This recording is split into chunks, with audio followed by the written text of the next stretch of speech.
Hello everyone, it's Sheila back again. As you can see, I'm not dressed for gardening, mucking about in my outhouse or anything.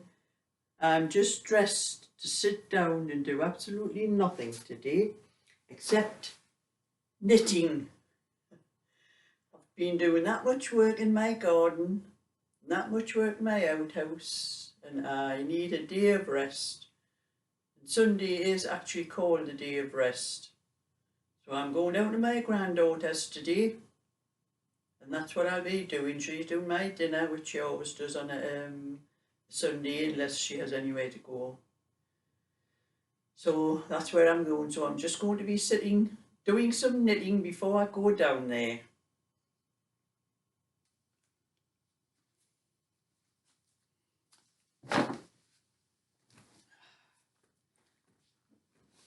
I'm comfortable on my settee now where I do all my knitting. And this is what I've nearly finished the sleeve, the first sleeve on this sweater. This sweater seems to have taken me a lot longer than normal. I think it's because of the good weather and having things to do in the garden, and then clearing out my outhouse. And that's my phone pipping again. I'll answer it later. So I'm up to almost up to the sleeve shaping. Got a few more rows to do, and then I'll be doing the shaping. And I've had a young man email me. He emails me now and again, a young man asking me about how I do things, because he does a lot of knitting and he's trying to learn how to do things himself like I do. So he's asking me, this time he's asking me how I shape a set-in sleeve, and when I get to that part on this sweater Matthias, I'll tell you how I do it. But a lot of things are just in my head. I just know how to do things. I started off years ago, like I think I've said before, I didn't like the way patterns used to come out, the patterns I had bought.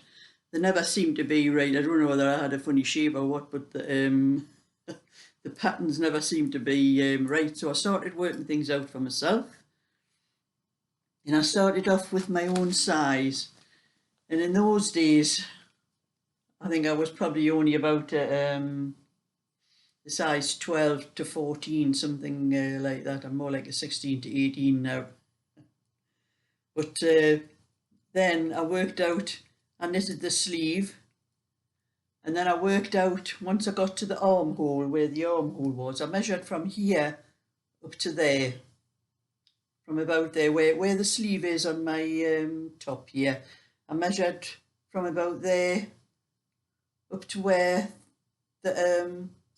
the set-in sleeve would come to, and I know how many inches, so I had to work out how many rows from there to there, and then I worked out the shaping between those rows for to get to there, and I know I would ended up with about 20 stitches at the top that are being casting off.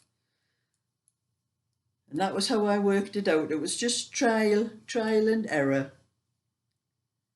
And just after a while, I just sort of knew as I was knitting, looking at the shape as I was knitting, whether it was going to be right or not. It's things are just in my head, and I find it hard to explain. I find it hard to write it down. I write down on whenever I do a size. I used to do my own size, a smaller size. I used to make a 36. I put all, everything where I do and how many stitches I put on and how many I increase and decrease and all that. And I have it all wrote down in a book.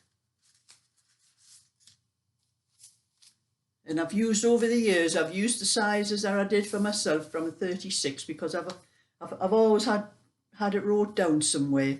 And I kept over the years, I kept all those things, and I've got it all in this one book now.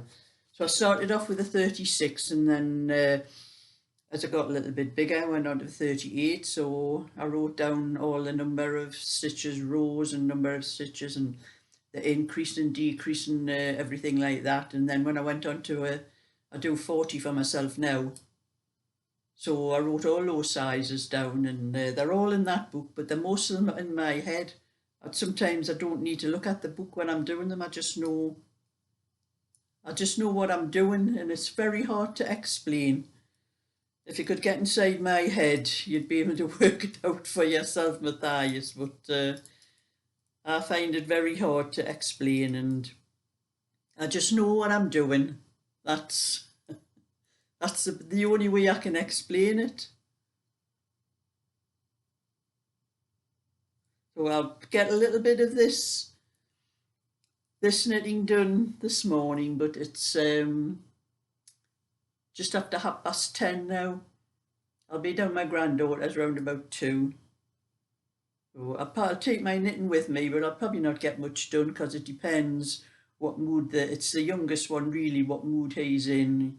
I think the last time I was down there, I think I ended up making Thomas the Tank Engine tracks and things like that. I had to put my knitting away because he actually has a box with all the Thomas the Tank Engine track and thing in, and he has it in Cheryl, my granddaughter Cheryl, has it in a corner with those boxes where you keep the toys and that.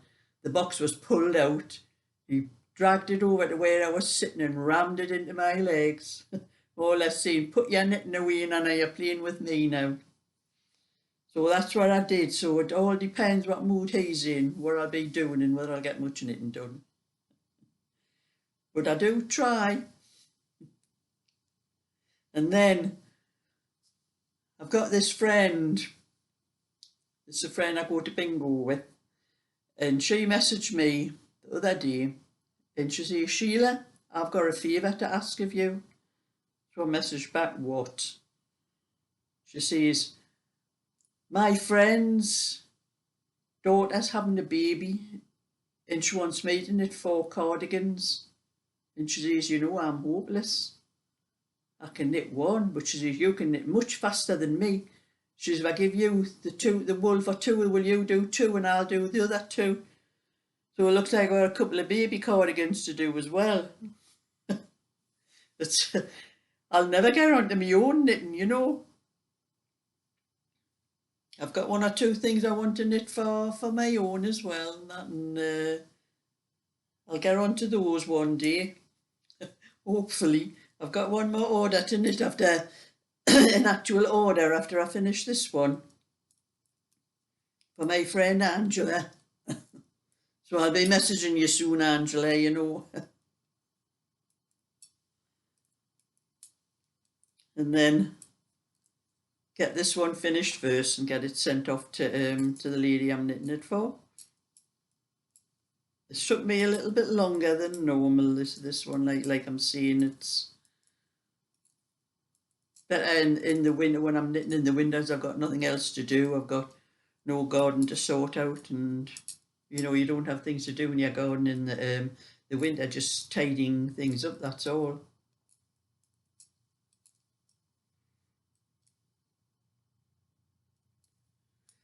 So that's my little bit for today. And I'll be popping off down my granddaughter's pretty soon and having a relaxing, we'll try to have a relaxing day down there.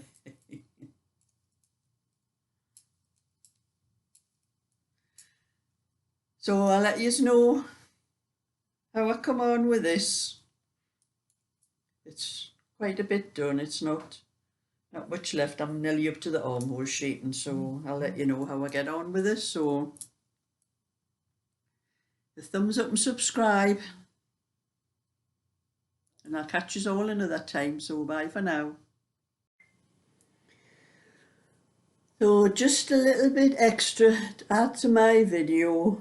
My phone pipped while I was making the video, and I didn't check it until I had finished, and I've just checked it, and it was my granddaughter telling me that little Eddie was in close contact with somebody last week in his nursery class who tested positive, so he has to quarantine until a week on Monday. So I was going down my granddaughter's today, so I'm not going down now.